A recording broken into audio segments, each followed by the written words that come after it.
যথাযোগ্য মর্যাদা, শ্রদ্ধা ও ভালোবাসায় পালিত হচ্ছে শহীদ ডাক্তার মিলন দিবস। দিবসটি উপলক্ষে সকালে ঢাকা মেডিকেল কলেজের সামনে ডাক্তার মিলনের সমাধি ও টিএসসিতে ডাক্তার মিলন চত্বরে পুষ্পস্তবক অর্পণ করে বিএনপি, বিপ্লবী ওয়ার্কার্স পার্টি, বাসদ সহ বিভিন্ন সামাজিক, রাজনৈতিক ও পেশাজীবী সংগঠন। পরে ডক্টরস অ্যাসোসিয়েশন অফ বাংলাদেশ ড্যাব আয়োজিত আলোচনা সভায় ডাকসুর সাবেক ভিপি আমানুল্লাহ আমান বলেন, ডাক্তার মিলনের রক্তদানের মধ্য দিয়ে বেগবান হওয়া আন্দোলনে স্বৈরাচারের পতন ঘটে। আলোচনায় যোগ দিয়ে দেশে কাঙ্ক্ষিত পরিবর্তন না আসায় হতাশা প্রকাশ করেন ডাক্তার মিলনের মা সেলিন আক্তার। 1990 সালের এই দিনে স্বৈরাচার বিরোধী গণঅভ্যুত্থানে চিকিৎসক নেতা ডাক্তার শামসুল আলম খান মিলন ঢাকা বিশ্ববিদ্যালয়ের টিএসসির সামনে সন্ত্রাসীদের গুলিতে নিহত হন। স্বৈরাচার শেখ হাসিনার পতনে রাজনীতিতে লেগেছে পরিবর্তনের ছোঁয়া। তার সরকারের সময় অত্যাচারিত অনেকে এখন মুক্ত জীবনে যুক্ত হয়েছে রাজনীতিতে। আয়নাঘরে দীর্ঘ বন্দি জীবন শেষে প্রার্থী হয়েছেন কেউ কেউ।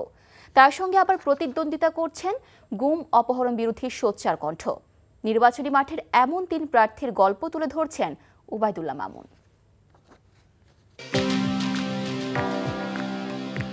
টকবগে তরুণ অবস্থায় 2016 সালে 9 আগস্ট তুলে নিয়ে যাওয়া হয় ব্যারিস্টার আরমানকে। রঙিন জীবন থেকে 8 বছরে 17টি ঈদ কেটেছে পলাতক হাসিনার তৈরি অন্ধকার কূপ আয়নাঘরে। অনিশ্চিত জীবনই যেখানে নিশ্চিত ছিল, সেখান থেকে মুক্তি মিলে জুলাই বিপ্লবের মধ্য দিয়ে তিনি এখন ঢাকা 14 আসনে জামায়াত ইসলামী থেকে মনোনীত হয়ে চষে বেড়াচ্ছেন নির্বাচনী মাঠে। তার প্রতিদ্বন্দ্বী গুম নিয়ে কাজ করা সংগঠন মায়ের ডাকের সমন্বয়ক সানজিদা ইসলাম তুলি। একজন গুমের শিকার, আরেকজন নিজের বড় ভাই সাজিদুল ইসলাম সুমনকে হারিয়েছেন 2013 সালে। এরকম দুর্বিষহ একটা সময় বা জীবন থেকে আমরা আসছি। দেখেন যেই জীবনটা আসলে যে মানে ওইখানটায় আসলে আমার মনে হয়েছে যে অনেক কিছু শেষ হয়ে গেছে আমাদের জীবন। আমি ওখানে 8টি রমজান, 17টি ঈদ সে অন্ধকার করে কাটিয়েছে এবং আমি মানসিকভাবে তৈরি থাকতাম যে আজকে রাতে হয়তো আমার শেষ রাত, কারণ গুপ্ত হত্যাগুলো তো রাতের বেলা করে। যখনই রাত হতো মনে বুঝতাম যে রাত হয়েছে, তখন আমি তওবা করে তৈরি থাকতাম যে যদি আমাকে আজকে হত্যা করে হয়তো আমাকে তওবা করার সময়টুকু দেবে না। গুম ও নিখোঁজ পরিবারের প্রতিনিধি হয়ে তারা মানবাধিকার নিয়ে কাজ করতে চান জাতীয় সংসদে। ওইটাও আমাদের থেকে সবসময় সোচ্চার থাকবে যেন আমরা এই মানবাধিকার লঙ্ঘনের সব সময় বিরুদ্ধে থাকবো এবং প্রত্যেকটা মানুষের ক্ষেত্রে ওই জন্যই যে তার নাগরিক অধিকার, তার জননিরাপত্তার অধিকার যেন আমরা নিশ্চিত করতে পারি। কিন্তু সবার একটি কথা, তারা সবাই পরিবর্তন চায়। তারা গতানুগতিক রাজনৈতিক ধারা, নীতি বিবর্জিত, পেশিশক্তি এবং কালো টাকার প্রভাব বলয়ে যে রাজনীতি আষ্টি পৃষ্টি জুড়ে রেখেছে, তারা এটাকে ভেঙে একটি নতুন ব্যবস্থা চায়। 2013 সালে তত্ত্বাবধায়ক সরকারের দাবিতে আন্দোলনের সময় ঢাকা থেকে আটক হন তৎকালীন ছাত্রদল নেতা মফিজুর রহমান আশিক। ছাড়া পাওয়ার পর দ্বিতীয়বার 2022 সালে আবারও গুমের শিকার হয়ে 9 মাস ছিলেন হাসিনার বন্দিশালায়। চট্টগ্রামের বাঁশখালীতে বিএনপি থেকে নির্বাচন করতে মাঠে লড়ছেন আশিক। গুম যখন ছিলাম তখন তো আসলে আদৌ আমরা পৃথিবীর আলো দেখব কিনা সেটা তো কখনো চিন্তাও করতে পারিনি, কারণ সার্বক্ষণিক চোখ বাঁধা থাকতো কাপড়ে। মানুষের সেবা যাতে আমরা করতে পারি, অন্তত সেই জন্য আমরা নির্বাচনটা করার চেষ্টা করতেছি, সাধারণ মানুষের কাছে কাছে যাওয়া। আয়না ঘর থেকে নির্বাচনী মাঠে ফেরা নতুন জীবন কাজে লাগাতে চান তরুণ এই রাজনীতিকরা। Obaidullah Mamun, NTV news, Dhaka. নির্বাচনী হাওয়ায় সরগরম হয়ে উঠছে উত্তরের বিভাগ রংপুর। তফসিল ঘোষণার আগেই প্রতীক নিয়ে প্রচারণায় ব্যস্ত হয়ে পড়েছেন প্রার্থীরা। ভোটারদের প্রত্যাশা উন্নয়ন বঞ্চিত রংপুরের প্রতি বৈষম্য কমিয়ে আনা, তিস্তা মহাপরিকল্পনা বাস্তবায়ন সহ শিল্প কলকারখানা প্রতিষ্ঠা ও নতুন কর্মসংস্থান সৃষ্টি করা। রংপুর থেকে আসাদুজ্জামান আরমানের ক্যামেরায় একে মইনুল হকের রিপোর্ট। রংপুরের শহর থেকে গ্রাম, হাটবাজার, দোকানপাট, চায়ের আড্ডায় এখন নির্বাচনী আলোচনায় সরগরম। পথসভা, লিফলেট বিতরণ, মিছিল, মিটিং সহ নানান শোডাউন দিয়ে প্রার্থীরা ভোটারদের আকৃষ্ট করার চেষ্টা চালাচ্ছেন। তবে 24-এর গণ অভ্যুত্থান পরবর্তী নতুন ভোটারদের চাওয়া, দেশে যেন আর কোনো দুর্নীতিবাজ বা ফ্যাসিস্ট সৃষ্টি না হয়। আমরা যে একটা রেজিম থেকে চলে এসেছি, এর পরবর্তীতে আমরা এমন একটা দলকে চাবো যে আমাদের বাক স্বাধীনতা, আমাদের প্রত্যেকটা অধিকার নিশ্চিত করবে এবং যে দল পুনরায় আবার দুর্নীতিতে জড়াবে না। আবার মনে হয় যে এবার একটা মোটামুটি রংপুরের উন্নয়নের দিকে সবাই একটু নজর দিবে আর কি। আমরা তো অবশ্যই সৎ এবং যোগ্য ব্যক্তিকেই ভোট দিব ইনশাল্লাহ, কারণ যারা আমাদের সমাজের এবং আমাদের রাষ্ট্রের যারা উন্নয়নমূলক কাজ করবে আমরা তাদেরকেই ভোট দিব ইনশাল্লাহ। রংপুর অঞ্চলের বড় ট্র্যাজেডি শুষ্ক মৌসুমে তিস্তার পানি শূন্যতা, বর্ষায় বন্যা এবং নদী ভাঙ্গন। এছাড়াও রয়েছে উন্নয়ন বঞ্চনা। এসব সমস্যার সমাধানে বিশ্বাসযোগ্য প্রতিশ্রুতি দেবেন, তাদেরকেই ভোট দেবেন সাধারণ ভোটাররা। যাই উন্নয়ন করতে পারবে আমরা তাকে চাই। এই রোড টোড যারা ভালো করবে, উন্নয়ন করবে, তাদেরকে আমরা এবার কাজ দেখতে চাই। আমরা চাই তার সাথে জনগণের জন্য সম্পৃক্ত থাকে, জনগণ যেন তার কাছে না যায়, জনগণের কাছে যেন যে ব্যক্তি নির্বাচিত হবেন তিনি যেন যান। রংপুরের 6টি নির্বাচনী আসনে বিএনপি, জামায়াতে ইসলামী, ইসলামী আন্দোলন প্রার্থী ঘোষণা করলেও এনসিপি সহ অন্যান্য দলগুলো এখনও প্রার্থিতা ঘোষণা করেননি।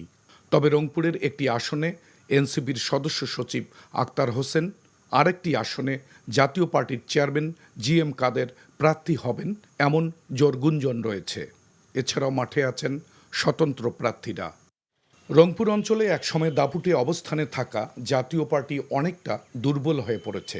এনসিপি ও জামায়াতের কেন্দ্রীয় নেতারা প্রার্থী হলে রংপুরে ভোটের হিসেব কি হবে তা নিয়ে চলছে নানান হিসেব নিকেশ। AKM Moinul Haque, NTV news, Rangpur. প্রধান নির্বাচক গাজী আশরাফ লিপুর সঙ্গে অধিনায়ক লিটন দাসের মতবিরোধের মধ্যে আয়ারল্যান্ডের বিপক্ষে প্রথম টি-20তে মাঠে নামবে বাংলাদেশ। চট্টগ্রামে সন্ধ্যা 6টায় শুরু হবে খেলা।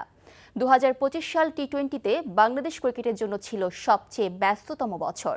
আয়ারল্যান্ডের বিপক্ষে সিরিজ দিয়ে চলতি বছরের নিজেদের শেষ টি-20 সিরিজ খেলবে লিটন দাসের দল। এরপর ডিসেম্বরে মাঠে গড়াবে বিপিএল। আগামী ফেব্রুয়ারিতে হবে টি-20 বিশ্বকাপের 8ম আসর। তার আগে এটাই জাতীয় দলের শেষ সিরিজ। ম্যাচের আগে আনুষ্ঠানিক সংবাদ সম্মেলনে অধিনায়কের অভিযোগ, তার সঙ্গে আলাপ করেও প্রধান নির্বাচক লিপু শামীম পাটোয়ারিকে স্কোয়াডে রাখেননি। যদিও লিপু বলছেন সিরিজের প্রথম 2 ম্যাচের জন্যই এই স্কোয়াড। আগামী 29 নভেম্বর দ্বিতীয় এবং 2 ডিসেম্বর মাঠে গড়াবে সিরিজের তৃতীয় ও শেষ টি-20। আসন্ন ত্রয়োদশ সংসদ নির্বাচনকে সামনে রেখে তফসিল ঘোষণার আগে আইন শৃঙ্খলা বাহিনীর সাথে আবারও বৈঠকে বসেছে নির্বাচন কমিশন। রাজধানীর আগারগাঁওয়ের নির্বাচন ভবনে সকাল 10:30টায় প্রধান নির্বাচন কমিশনার AM নাসির উদ্দিনের সভাপতিত্বে 4 নির্বাচন কমিশনার ও ইসি সচিব সহ আইন শৃঙ্খলা বাহিনী ও সংস্থার শীর্ষ ব্যক্তিরা বৈঠকে অংশ নিয়েছেন। নির্বাচনী নিরাপত্তা পর্যালোচনা করে কর্মকৌশল নির্ধারণ করতে নির্দেশনা দেবে ইসি। একই সাথে ভোটের আগে পরে কতদিন আইন শৃঙ্খলা বাহিনী মাঠে থাকবে এবং ভোট কেন্দ্রে কতজন সদস্য নিয়োজিত থাকবে সেই বিষয়েও চূড়ান্ত হতে পারে আজকের বৈঠকে। এর আগে প্রথম দফা প্রাক প্রস্তুতিমূলক বৈঠক হয়েছিল গত 20 অক্টোবর, যেখানে সংসদ নির্বাচনকে ঘিরে সার্বিক বিষয়ে আলোচনা হয়। এই সভায় ভোটের আগে পরে 8 দিন আইন শৃঙ্খলা বাহিনী মোতায়েনের প্রস্তাব আসে। গাজীপুরের জয়দেবপুর রেলওয়ে স্টেশন পরিদর্শন করেছেন অন্তর্বর্তীকালীন সরকারের সড়ক পরিবহন ও সেতু মন্ত্রণালয় এবং রেলপথ মন্ত্রণালয়ের দায়িত্বে নিয়োজিত প্রধান উপদেষ্টার বিশেষ সহকারী শেখ মঈনুদ্দিন। প্ল্যাটফর্মের আধুনিকায়ন, যাত্রী সেবার মান উন্নয়ন ও কমিউটার ট্রেন চালুর ব্যাপারে উপস্থিত যাত্রী, কর্মকর্তা ও গণমাধ্যম কর্মীদের সাথে কথা বলেন। তিনি বলেন, রেলওয়ে বিভাগ কাম্য জনবলের 3 ভাগের 1 ভাগ নিয়ে কাজ করছে এবং 2016 সালের পর থেকে ভাড়াও বাড়ানো হয়নি, যে কারণে যাত্রীদের কাঙ্ক্ষিত সেবা প্রদান বিঘ্ন হচ্ছে। তবে পরিদর্শন শেষে যাত্রীদের দাবি ও সরকারের সক্ষমতা মিলিয়ে দেখে যেটি সবার জন্য ভালো হয় সেই ব্যবস্থায় গ্রহণ করা হবে। পরিদর্শনকালে বিশেষ সহকারীর সাথে রেলওয়ে বিভাগের ঊর্ধ্বতন কর্মকর্তা এবং গাজীপুর জেলা ও পুলিশ প্রশাসনের ঊর্ধ্বতন কর্মকর্তারা উপস্থিত ছিলেন। ঢাকায় প্রথমবারের মতো অনুষ্ঠিত হতে যাচ্ছে গ্লোবাল সোর্সিং এক্সপো 2025। 3 দিনব্যাপী এই এক্সপোতে অংশ নেবে বিশ্বের নানা দেশের ক্রেতা, বিনিয়োগকারী ও সোর্সিং প্রতিষ্ঠান। রাজধানীর ইপিবির সম্মেলন কক্ষে সংবাদ সম্মেলনে রপ্তানি উন্নয়ন ব্যুরোর ভাইস চেয়ারম্যান ও প্রধান নির্বাহী মোহাম্মদ হাসান আরিফ জানান, পহেলা থেকে ৩ ডিসেম্বর পূর্বাঞ্চলের বাংলাদেশ চায়না ফ্রেন্ডশিপ এক্সিবিশন সেন্টারে অনুষ্ঠিত হবে মেলাটি। তৈরি পোশাক, চামড়া ও চামড়াজাত পণ্য সহ রপ্তানির ৮টি প্রধান খাতের ১১৬ প্রতিষ্ঠানের মোট ১০৭টি স্টল থাকবে এই আয়োজনে। চীন, জাপান, ইউএই, ইউএসএ সহ বহু দেশের প্রতিনিধিরা অংশ নেবেন মেলায়। এক্সপোতে থাকছে 10টি বিশেষ সেমিনার, অনলাইন ও offline B2B meeting, networking zone এবং ইনোভেশন শোকেস। আয়োজকরা বলছেন, গ্লোবাল সোর্সিং এক্সপো ২০২৫ দেশের রপ্তানি খাতে নতুন সম্ভাবনার দ্বার উন্মোচন করবে। ঢাকার পূর্বাঞ্চলের নতুন শহর প্রকল্পে রাজধানী উন্নয়ন কর্তৃপক্ষের প্লট বরাদ্দে দুর্নীতির পৃথক ৩ মামলায় সাবেক প্রধানমন্ত্রী শেখ হাসিনা, তার ছেলে সজীব ওয়াজেদ জয় ও মেয়ে সাইমা ওয়াজেদ পুতুলের কারাদণ্ড দিয়েছে আদালত। পৃথক ৩ মামলায় শেখ হাসিনাকে ৭ বছর করে মোট ২১ বছরের কারাদণ্ড দেওয়া হয়েছে। অন্যদিকে এক মামলায় সজীব ওয়াজেদ জয়ের ৫ বছরের কারাদণ্ড সহ ১ লাখ টাকা অর্থদণ্ড দিয়েছে আদালত।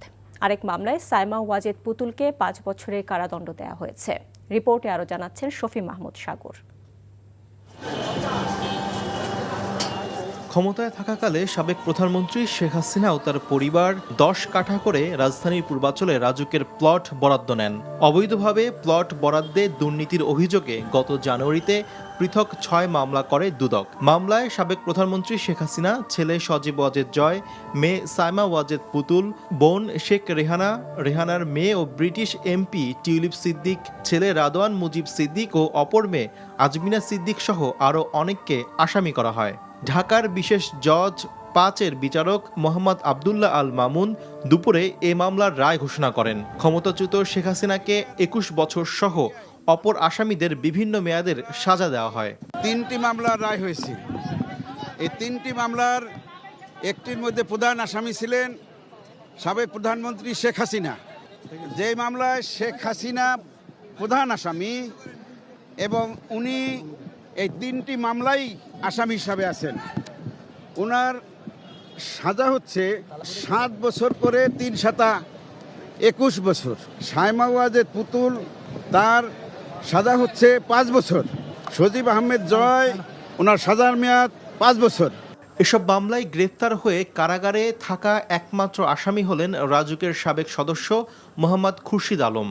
অপর আসামিরা পলাতক থাকায় তাদের পক্ষে যুক্তিতর্ক উপস্থাপন হয়নি। ৩০০ টাকার যে রটেটা জমা দিয়েছে শেখ হাসিনা, সেখানে কোনো আইনজীবীরও সই নাই, আদালত যেটা বলেছেন, কোনো রটারি পাবলিকের সই নাই, কোনো ম্যাজিস্ট্রেটেরও সই নেই, স্বাক্ষর নাই। অতএব এই যে ফ্যাক্ট একটা বা জালিয়াতি বা যে একটা ভুয়া একটা তথ্য গোপন করে একটা ভুয়া হলফনামা দিচ্ছেন, এটা রাষ্ট্রপ্রধানের জন্য মানায় না। প্রধানমন্ত্রী হয়েও এমন জালিয়াতের মাধ্যমে প্লট নেয়ায় আদালত বিস্ময় প্রকাশ করেছে বলে জানান দুদকের আইনজীবী। শফি মাহমুদ সাগর, NTV নিউজ, ঢাকা। শেখ হাসিনা ও আসাদুজ্জামান খান কামালকে যে অভিযোগে ট্রাইব্যুনাল আমৃত্যু কারাদণ্ড দিয়েছে, তার বিরুদ্ধে মৃত্যুদণ্ড চেয়ে আপিল করবে প্রসিকিউশন। আপিলের প্রক্রিয়া চলছে জানিয়ে প্রসিকিউটর গাজী MH তামিম বলেন, ইতিমধ্যে তারা রায়ের পূর্ণাঙ্গ কপি হাতে পেয়েছেন। এর আগে গত ২০ নভেম্বর শেখ হাসিনা ও আসাদুজ্জামান কামালকে আমৃত্যু কারাদণ্ড দিয়েছিল ট্রাইব্যুনাল। এদিকে জুলাই গণ অভ্যুত্থানে প্রথম শহীদ আবু সাঈদ হত্যা মামলায় ২১তম সাক্ষীর সাক্ষ্য ও জেরা সম্পন্ন হয়েছে। পরবর্তী সাক্ষ্য গ্রহণের জন্য ৯ ডিসেম্বর দিন ধার্য করা হয়েছে। এর আগে ২৪ নভেম্বর ট্রাইব্যুনাল ২-এর বিচারক মোহাম্মদ মঞ্জুরুল বাসিদের নেতৃত্বাধীন ২ সদস্যের বিচারিক প্যানেল জানান, আবু সাঈদ হত্যার ঘটনায় মানবতা বিরোধী অপরাধের মামলায় সাবেক VC হাসিবুর রশিদ সহ ৩০ জনের বিরুদ্ধে ১৭তম দিনের সাক্ষ্য গ্রহণের দিন ধার্য ছিল। তবে বিশেষ কারণে না হওয়ায় পরবর্তী সাক্ষ্য গ্রহণ ২৭ নভেম্বর দিন ধার্য করেছে ট্রাইব্যুনাল। ওই দিন এ মামলার তদন্ত কর্মকর্তা জবানবন্দি দেওয়ার কথা ছিল, তবে বিশেষ কারণে প্রসিকিউশনের আবেদনের পরিপ্রেক্ষিতে নতুন তারিখ নির্ধারণ করে ট্রাইব্যুনাল। মেডিকেল বোর্ড ও দেশি বিদেশি বিশেষজ্ঞ চিকিৎসকদের তত্ত্বাবধানে বিএনপি চেয়ারপারসন বেগম খালেদা জিয়ার চিকিৎসা চলছে। এ তথ্য জানিয়েছেন তার ব্যক্তিগত চিকিৎসক ও বিএনপির স্থায়ী কমিটির সদস্য ডক্টর AZM জাহিদ হোসেন। দুপুরে রাজধানীর এভারকেয়ার হাসপাতালে চিকিৎসাধীন বিএনপি চেয়ারপারসনের শারীরিক অবস্থার খোঁজ খবর নিতে সেখানে যান তিনি। পরে সাংবাদিকদের ডক্টর জাহিদ বলেন, দেশি বিদেশি চিকিৎসকদের তত্ত্বাবধানে CCUতে বেগম খালেদা জিয়ার চিকিৎসা চলছে। তিনি দেশবাসীর কাছে দোয়া চেয়েছেন।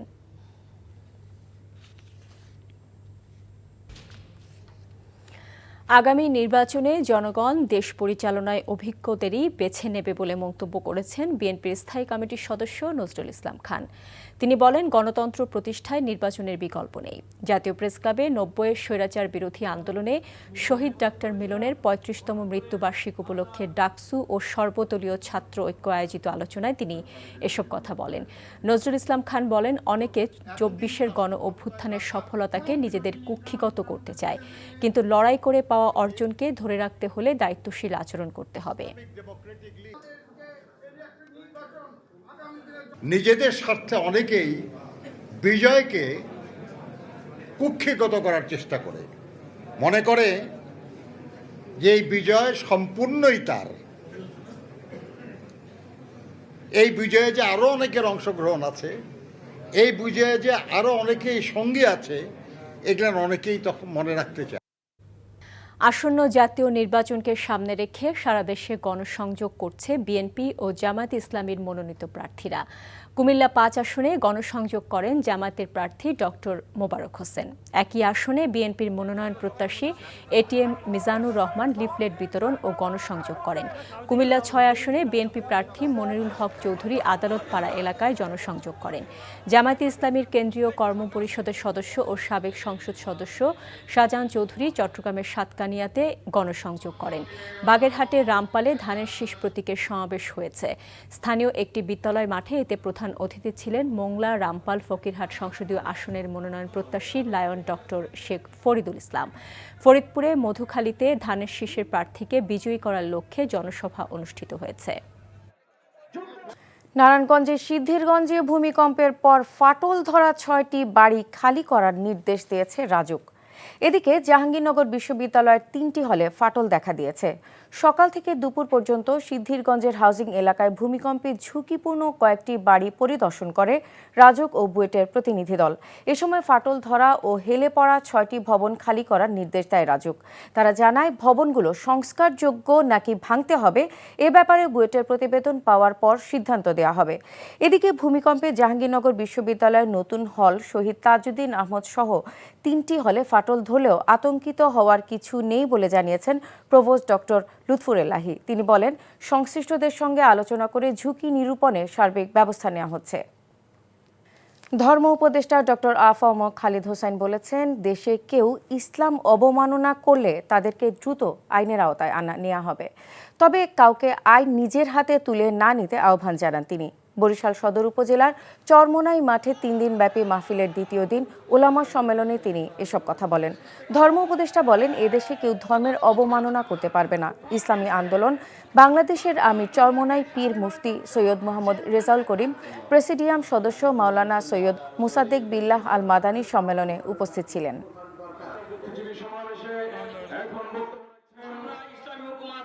বরগুনায় ৬ষ্ঠ শ্রেণীর শিক্ষার্থীকে ধর্ষণের দায়ে আসামি মহসিন কাজীকে ফাঁসির আদেশ দিয়েছে আদালত।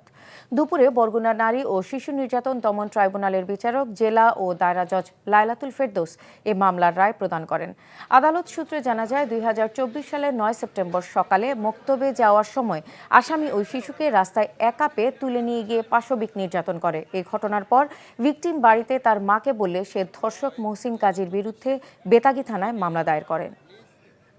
যশোরে বাংলাদেশ বিমান বাহিনীর শীতকালীন রাষ্ট্রপতি কুচকাওয়াজ অনুষ্ঠিত হয়েছে। সকালে যশোরে বিমান বাহিনী একাডেমি প্যারেড গ্রাউন্ডে বাহিনী প্রধান air chief marshal Hasan Mahmud Khan প্রধান অতিথি হিসেবে উপস্থিত থেকে কুচকাওয়াজ পরিদর্শন করেন। পরে গ্র্যাজুয়েট অফিসারদের পদক এবং ফ্লাইং ব্যাজ বিতরণ করেন তিনি। এবারের ৮৭তম বাফা কোর্সের প্রশিক্ষণের সার্বিক কৃতিত্বের জন্য সোর্ড অফ অনার লাভ করেন অফিসার ক্যাডেট নাফিস রাফিদ। এছাড়া শীতকালীন কুচকাওয়াজের মাধ্যমে ৮ নারী সহ ৪০ জন অফিসার ক্যাডেট কমিশন লাভ করেছেন। ৮ দলের রাজশাহী বিভাগীয় সমাবেশ অনুষ্ঠিত হবে রোববার সকালে। এক সংবাদ সম্মেলনে বাংলাদেশ জামায়াতে ইসলামীর রাজশাহী মহানগর সেক্রেটারি ইমাজউদ্দিন মণ্ডল জানান, বৃহত্তর রাজশাহীর ৪ জেলার জামায়াতের নেতাকর্মী ও অন্য ৭টি দলের নেতাকর্মীরা অংশ নেবেন। সমাবেশে জুলাই জাতীয় সনদ বাস্তবায়ন আদেশ জারি ও জাতীয় নির্বাচনের আগে গণভোট নিয়ে ৮ দলের কেন্দ্রীয় নেতারা বক্তব্য রাখবেন। খুলনা সোনাডাঙ্গা বাস টার্মিনালের সড়কে দুই পাশে অবৈধ স্থাপনা গুড়িয়ে দিয়েছে খুলনা সিটি কর্পোরেশন। দুপুরে খুলনা সিটি কর্পোরেশনের ম্যাজিস্ট্রেট কোহিনুর জাহান ও সাজিয়া আফরিনের নেতৃত্বে এই উচ্ছেদ অভিযান পরিচালিত হয়। দুপুর 12টার পর থেকে বিকেল পর্যন্ত চলা অভিযানে রাস্তার দুই পাশে অবৈধ স্থাপনা বুলডোজার দিয়ে গুড়িয়ে দেওয়া হয়। অভিযানে বিপুল পুলিশ উপস্থিত ছিল। পরে দুই পাশের সড়ক যানবাহন চলাচলের জন্য প্রশস্ত করা হয়। চলতি মাসে পার্বত্য চট্টগ্রামের বিভিন্ন অভিযানে সীমান্ত থেকে 6,31,00,000 টাকার বেশি অবৈধ মালামাল উদ্ধার করেছে বিজিবি। পার্বত্য চট্টগ্রাম সহ বিজিবির দক্ষিণ পূর্ব বিজিয়নের 13টি ব্যাটালিয়ন এসব অভিযান পরিচালনা করে।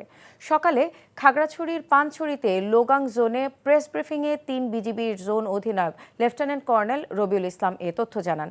তিনি বলেন, চলতি মাসে বিপুল পরিমাণ মদ, 388 কেজি গাঁজা, 19,31,293 ঘনফুট বিভিন্ন প্রকার কাঠ, 3,200 প্যাকেট বিদেশি সিগারেট, 5 শতাধিক গরু, ছাগল ও বিভিন্ন প্রকার কসমেটিক্স এবং যানবাহন জব্দ করে বিজিবি। রাজধানী এভারকেয়ার হাসপাতালে মেডিকেল বোর্ড ও দেশি বিদেশি বিশেষজ্ঞ চিকিৎসকদের তত্ত্বাবধানে সিসিইউতে বিএনপি চেয়ারপারসন বেগম খালেদা জিয়ার চিকিৎসা চলছে। দুপুরে চিকিৎসাধীন বিএনপি চেয়ারপারসনের শারীরিক অবস্থার খোঁজ খবর নিতে সেখানে যান তার ব্যক্তিগত চিকিৎসক ও বিএনপির স্থায়ী কমিটির সদস্য ডাক্তার AJM জাহিদ হোসেন। পরে সাংবাদিকদের ডাক্তার জাহিদ বলেন, বেগম খালেদা জিয়ার অবস্থার উন্নতি হয়েছে। তিনি দেশবাসীর কাছে দোয়া চেয়েছেন। গত রোববার রাতে খালেদা জিয়ার হৃদরোগের সঙ্গে নতুন সংক্রমণ ফুসফুসে ছড়িয়ে পড়ায় রাজধানীর এভারকেয়ার হাসপাতালে ভর্তি করা হয়। হাসপাতালে নেওয়ার পর পরীক্ষা নিরীক্ষা শেষে অ্যান্টিবায়োটিক সহ প্রয়োজনীয় চিকিৎসা দেওয়া হচ্ছে। আগামী নির্বাচনে জনগণ দেশ পরিচালনায় অভিজ্ঞদেরই বেছে নেবে বলে মন্তব্য করেছেন বিএনপির স্থায়ী কমিটির সদস্য নজরুল ইসলাম খান। দলটির চেয়ারপারসনের উপদেষ্টা আমানুল্লাহ আমান বলেছেন, স্বৈরাচার হাসিনাকে দেশে ফিরিয়ে আদালতের রায় কার্যকর করতে হবে। আর সিনিয়র যুগ্ম মহাসচিব রিজভী আহমেদ বলেছেন, কৃত্রিমভাবে বেগম খালেদা জিয়াকে কারাগারে অসুস্থ করেছে ফ্যাসিস্ট সরকার। হাসান মাহমুদের রিপোর্ট। 1990 সালের এদিনে স্বৈরাচার বিরোধী গণঅভ্যুত্থানে নিহত চিকিৎসক নেতা ডাক্তার শামসুল আলম খান মিলনের 35তম মৃত্যুবার্ষিকী উপলক্ষে তার সমাধি ও টিএসসির মিলন চত্বরে পুষ্পস্তবক অর্পণ করে বিভিন্ন সামাজিক, রাজনৈতিক ও পেশাজীবী সংগঠন। দিবসটি উপলক্ষে ডক্টরস অ্যাসোসিয়েশন অব বাংলাদেশ ড্যাব আয়োজন করে আলোচনা সভার। আমাদের তরুণদের বারবার রক্ত দিয়ে এই রাজপথ বঞ্চিত করতে হয় প্রতিটি অধিকার আদায়ের জন্য, কিন্তু অধিকার কি আদায় হয় আমাদের?